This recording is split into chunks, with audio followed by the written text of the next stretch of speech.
هذه هي المرة 37 التي أزور فيها الأقاليم الجنوبية، وكلما زرت العيون إلا ووجدت تغييرات مهمة في مدينة العيون.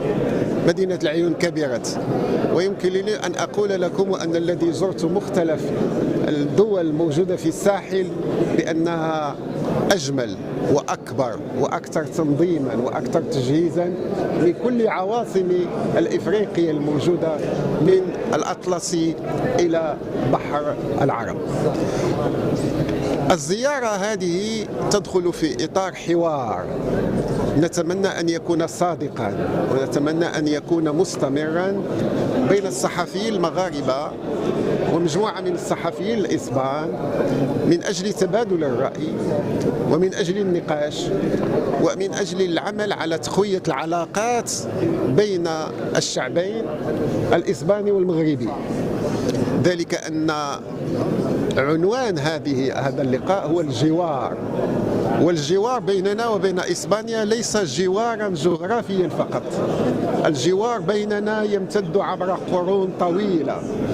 وإذا كانت الدارجة المغربية والحسانية كذلك فيها مجموعة من الكلمات الإسبانية نظرا للعلاقات القوية التاريخية، فإننا كذلك كمغاربة لابد أن نفتخر بأن البصمات المغربية موجودة في غرناطة وفي قرطبة وإشبيلية.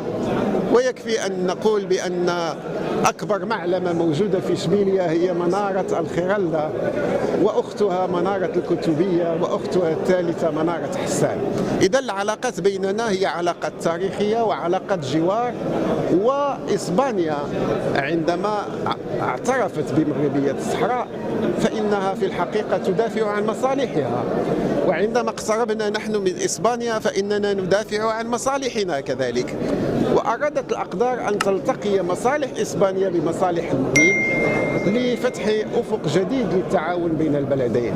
وعلى الصحافة أن تواكب هذا التطور وأن تغني هذا التطور. واللقاء أول لقاء يتم هنا في مدينة العيون بين الصحافة الإسبانية والصحافة المغربية يدخل في إطار هذه الرغبة المشتركة لتنوير الرأي العام الإسباني والمغربي وتقديم خلاصات عن أفكار ترمي إلى دعم هذا التطور ودعم هذه الصداقة ودعم هذا الجوار. أستاذ مارينو، يعني كنعرفوا